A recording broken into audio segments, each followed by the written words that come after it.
everybody. This is Mackenzie, and welcome to Lifeline Podcast, where I relate everyday circumstances with an everyday loving God.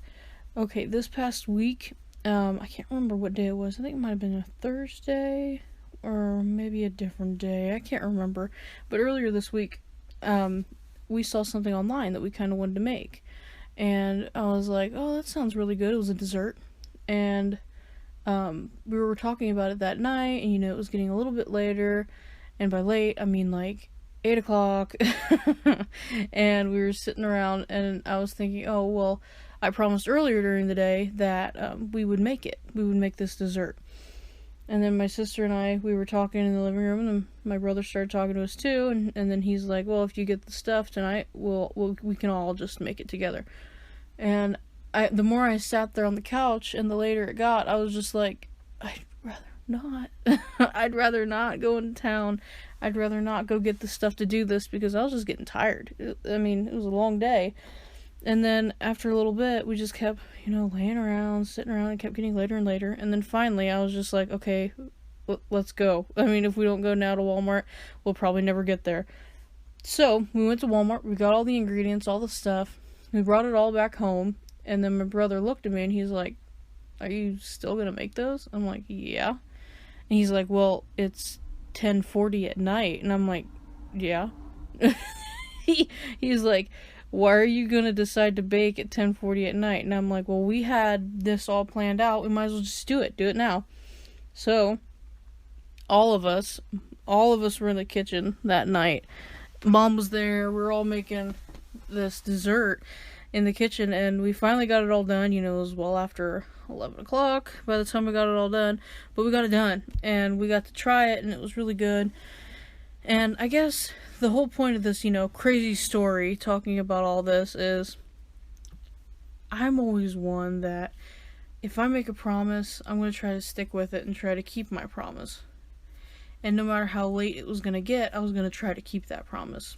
Because I promised. I said, we are going to make this dessert, and I promise we'll make it. And usually, whenever I make a promise, or whenever I say I'm going to do something, it means everything to me to keep that promise. So, no matter how late it was going to get, I decided I'm going to keep this promise, and we're going to make this dessert. No matter how late it got, and even though it was 10 o'clock at night, 10:40 I should say at night, and Preston thought I was crazy, but we decided to go ahead and do it, and to get it through it. Well, I was reading here in the Bible, and in the Bible it also talks about promises and keeping promises. So I'm going to be reading out of the NIV in Numbers chapter 30, verses 1 and 2, and I'm going to be reading out the commentary. So I can read you a little bit of what my commentary states down at the bottom of the page. But I'm going to go ahead and read the Bible verses for you right now. Moses said to the heads of the tribes of Israel that this is what the Lord commands. When a man makes a vow to the Lord or takes an oath to obligate himself by a pledge, he must not break his word, but must do everything he said. It's even in the Bible about keeping promises. That you cannot break your word, you should not break your word, and do everything that you said. Because if you constantly go back on your word, like you say, oh, we're going to do this, we're going to do that, and then at the last minute you fall out and you're like, nah, I don't feel like it. No, maybe next time. Who's ever going to trust you with your word? Your word should be like law. Like, when you say that you're going to do something, you do it.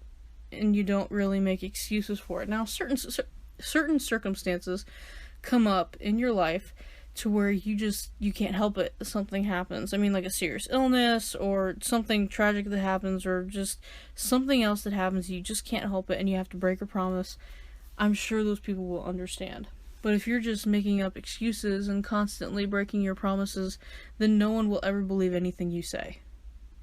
And it'll always come across that way. To me, that's how I always envisioned it, because a person's word should mean everything.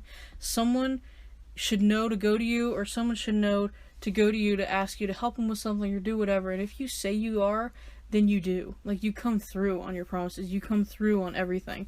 But if people know that you're just making excuses, constantly making things up as to why you can't do it after you say you're going to do it, then they won't come to you as often, or they'll think that you're a liar constantly because you don't keep your promises. Well, I'm going to read down here in the commentary what it talks about, the first verse and the second verse. I'm going to read you a little bit what it says. It says, Moses reminded the people that their promises to God and others must be kept. In ancient times, people did not sign written contracts. A person's word was as binding as a signature. To make a vow even more binding, an offering was given along with it. No one was forced by law to make a vow, but once made, vows had to be fulfilled. Breaking a vow meant a broken trust and a broken relationship. Trust is still the basis of our relationships with God and others. A broken promise today is just as harmful as it was in Moses' day. That's exactly, like, hits the nail right on the head right there. Because back then, yeah, they didn't have contracts, paper legal documents that they had to sign in order to keep a promise. I mean, that's kind of the way it is nowadays. Someone's word means nothing now because they'll just go back on you all the time. Back then, they didn't have any kind of legal documents. Like, your word was binding. It was all about reputation and everything back then. It was a reflection of your character, whether you kept those promises or whether you broke them. And today, it could be still a reflection of your character. But people, I mean, I hate to say it, but it's becoming secondhand nature just to, yeah, so-and-so, you know, they promised me this, but it didn't happen. Like, it's just second nature to constantly break those promises. And I can't believe how many people just go back on their word constantly. Like, even if I say that I'm going to do something and then later I'm just like, oh, I can't do it, or it's just, it's too mind draining. It's okay to work through it and persevere because you made a promise to that person. And honestly, me letting down that other person will probably hurt more than what the task of whatever I have to do. The letdown and the fall will be so much more painful than the task of whatever you have to do. So no matter how late it got that night for us making this dessert, I didn't care how late it was. I didn't care how tired I was the next day. I just knew that I was so happy with myself that I came through on a promise that I made to somebody or that I made to a group of people. And that's kind of how we need to get back to the basis of that, because I think promises are so empty now. They're not as fulfilling as what they were, I don't know, even just a couple decades ago or a few years ago. I mean, the world is just constantly changing, and I think we need to get back to the core of these values that we have, because a promise is a reflection of your character and if you keep it or if you don't keep it. It's like a binding contract, just without the signatures.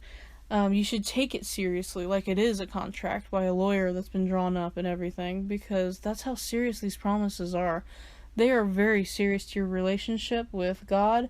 They are very serious to the relationships that you have with the people around you. And I don't know about you guys, but I don't want to let down the people around me, and I don't want to let down God at all. It like it said here in the commentary, it's the basis of our relationships with God and others. That's the base of our relationship with God and others is trust and promises, and keeping them or breaking them. Like, I don't know about you guys, but the more promises someone breaks for me, the less I trust them, and then the less I be around them, and then the less I go to them for things, because that's the base of any kind of relationship. Romantic, friend-wise, or with God, it's the base of it. Keeping your promises, meaning what you say, and following through. Because everyone can promise, 50 different things, but if you follow through only on 2 of those, it's like those 2 of those things didn't even matter, because you didn't keep the other promises. You didn't keep the other 48. So, keeping your promises is so important. And even Moses was even talking about it back then. Keeping your promises is so important for your relationships, to show that you're serious, to show that you're honest, you're an honest, hardworking person, and to just have people trust you. I love that, where it says in verse 2, when a man takes a vow to the Lord, or takes an oath to obligate himself by a pledge, he must not break his word, but must do everything he said. And that doesn't mean that you do, it counts if I fulfill my promise by doing, this or that of what I promised, not all of it. I mean, pieces. That should be fine. No, it's either all or nothing. You either break a promise or you keep it. It's all or nothing in these circumstances. And that's why we should try to strive every day to fulfill every promise that we make. So if you feel like you really, really, really want to make a promise to somebody because you know it would make them happy, but you know you can't physically do it or you just can't do it, trust me, it would hurt more for you to make that promise and not follow through than to just say, hey, I can't right now, I really can't, and just be upfront with them from the beginning. So don't make empty promises that you don't ever intend on keeping, and always follow through, no matter how late the baking process will become. We can always sleep later, right? Follow through, guys, on your promises. Work on that. If you feel like you do need some work on it, start out small. I mean, don't start out with like huge promises, like mega huge big promises. Like you're gonna buy a country for somebody and you can't back it up. I mean, start out with small promises. Small, and then work from there, work your way up.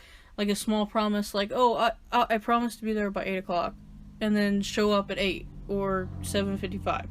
Whatever you need to do, just take it baby steps at a time. No one becomes great overnight. It takes time to do these things. And trust me, I mean, we're working on things. I'm constantly working every day. Everyone's constantly working on these things. I've broken promises in my past that, it hurts when you break them. Because you know that person loses just a little bit more of trust in you. And trust in me is a huge thing. It really is. So work on your promises. Work on keeping them. Work on making them. And making them within your means. Follow through, not just on little pieces of the promise, but follow through on it all. Either make the promise and keep it, or don't make the promise at all. So that's all I have for you guys this week. Thank you so much for tuning in to this week's Lifeline podcast. And if you haven't checked out any of my other podcasts, you can find them also on this YouTube channel, Lifeline Podcast, and on Facebook under Lifeline Podcast. My last one had my sister in it, so go on over and check that one out. I think I'm going to be putting up the links here at the end of the video. There will be other links that you can click on to go to the other videos, and thank you so much for your support. Thank you so much for everything that you do for me, and just supporting me and helping me get through this. I can't thank you guys enough, and this has been an awesome ride so far, and I look forward to keep going on this ride with you. So, let's close in prayer. Dear Heavenly Father, we come to you today to thank you for another day that you've given us, that we can just learn more about you, and to learn about how we should keep our promises all the time, every day, and how you've kept your promises for us all the time. Your promises have never faltered. You've never said, oh, I'll keep this promise, but then shortly, a little while later, you take it away from us. No, your promises are in concrete. They're like signatures that are binding. And I can't thank you enough for having all of that for us. And thank you for everything, God, for giving us all these people in our lives that we can help every day. In your heavenly name, amen. Thank you so much, guys, for listening into this Lifeline podcast. Like I said, check out my YouTube channel and check out my Facebook page, Lifeline Podcast. And we look forward to doing another one for next week. Okay? Thanks, guys. Have a good week. Bye.